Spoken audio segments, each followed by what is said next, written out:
I grew up both in Japan and the US, two countries, two cultures. Which is actually better for living your life? Hi, I'm Kai, I'm 26-year-old, living and working in Tokyo, and on this channel I document my life. And in this video I want to take you guys along through my thought as not a tourist or a cultural critic, but as someone trying to figure out where I feel most home. And I will compare the two countries based on 4 aspects, and this is not about which country is better than the other, it's about where I feel most home and where you might feel most home. So yeah, let's get into it. In the first section, it's structure and spontaneity. In Tokyo, I feel like there's a lot more structure in your daily life and people move with intention. Even hanging out with your Japanese friends, it's quite normal to set your date and time well in advance. I've had cases where I was trying to hang out with my friend and I was talking to him, but he's only open a month or 2 months after from today.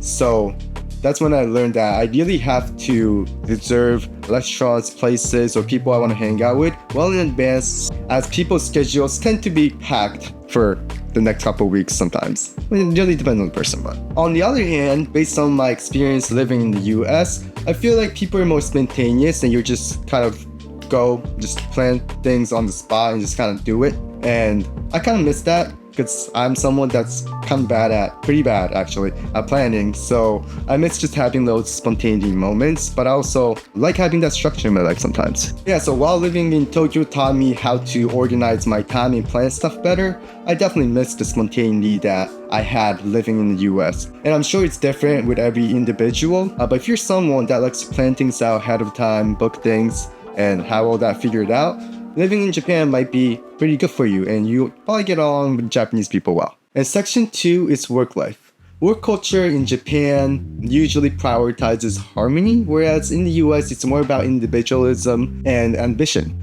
But with those values comes different pleasures. And I currently work for an American company in Tokyo, so I can't really speak in behalf of the people that actually work in a Japanese company. But from my friends that work at a Japanese company, I've heard crazy stories where they would be working until like 10 p.m. in the office, or they can't leave the office until their boss leaves. And even partaking in activities like finding a restaurant to go eat with a client, but they have to visit the restaurant a week in advance to actually see if the food is good or the atmosphere is nice and it's a good setting for a business meeting.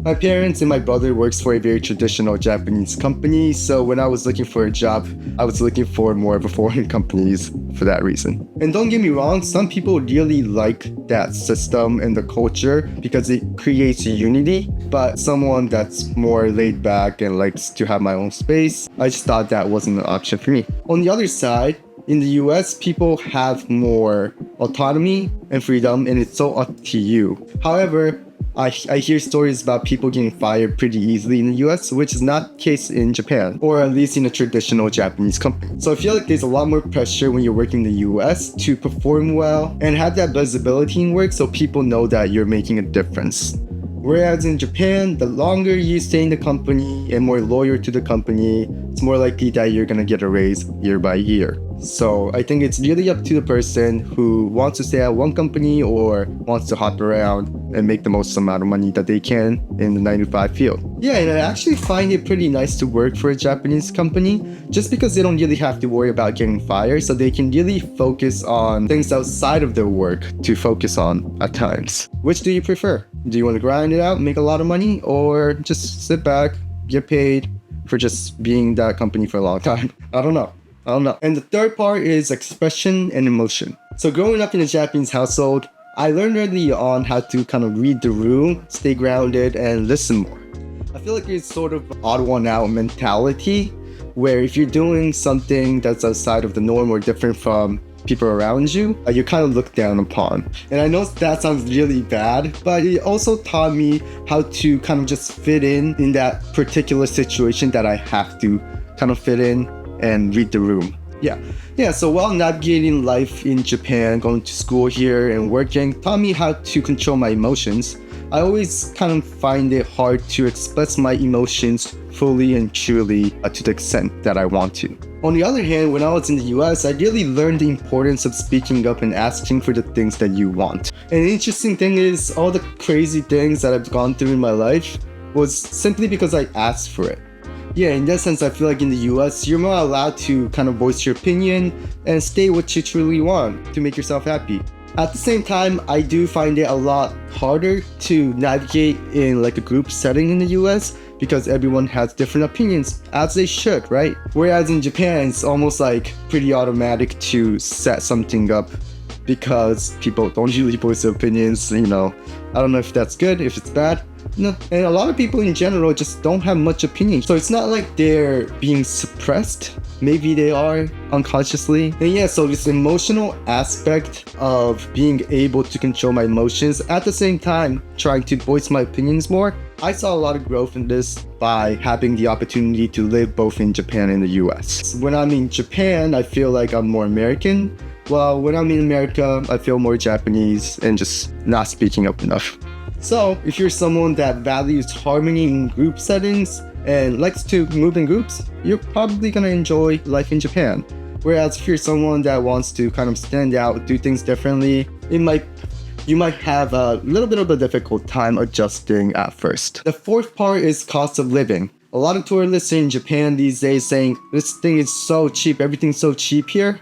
But the thing is, it is cheap, but at the same time, if you're working and living in Japan, you're probably gonna get paid less than what you're getting in the US. So instead of just saying everything's cheaper in Japan, I want to point out some things that I find a little more expensive in Japan.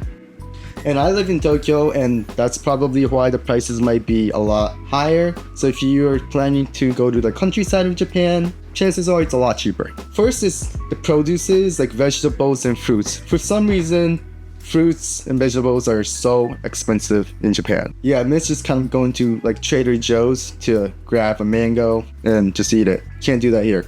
Too expensive. So oftentimes you're living in alone, there's a lot of food options outside that you can get for pretty cheap, like $7-8. You can get a pretty decent meal. So I a lot of times just end up buying food outside, even though I know it's not the healthiest thing to do. It's probably cheaper, maybe not, but it's close. It's definitely close. And what I also find pretty expensive is a gym membership. My gym membership, Anytime Fitness, it's a 24-hour fitness club located all around the world. It's in America too. I pay like $60 for my membership fee. And I looked it up online. I saw that in New York City, it's $50. And it seems like $10, it's a little money. But if you think about the difference of the pay of New York City and Tokyo, like $10 is actually like a lot more than $10, if that makes any sense. But yeah, all in all, I feel like food is pretty cheap here to eat around, and usually you won't come across like a disgusting meal. Everywhere you walk in, it's gonna be pretty decent in my opinion. So in that way, it's pretty easy to kind of live alone in Japan. So what did you think? Which country do you think you fit in more? Let me know in the comments. I'd love to know your opinions on it. And if you're someone that grew up in two different countries or cultures, you might be able to relate, but I always have this sense of not being able to fit in anywhere. It's like not having a true identity.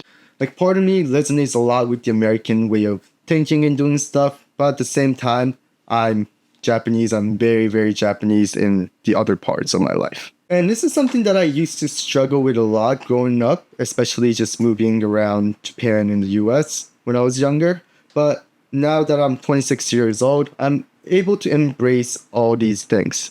I'm embracing the fact that I have wider perspective on things now, and that's what makes me me and what makes me unique. And through these videos, I really hope to get people like me together and create a place where everyone can feel home. Honestly, I've spent a lot of my high school life, college life while I was here that I really wanted to go back to the US. But these days, I'm pretty content with the life I have here in Tokyo. You know, the grass is always greener on the other side, and it grows where you water it. Yeah, so you're right where you're supposed to be, and you just gotta keep laying those bricks one by one. And yeah, that's the end of the video.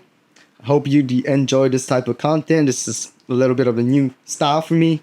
So let me know if you liked it, and please like and subscribe for more content. So see you later. Bye.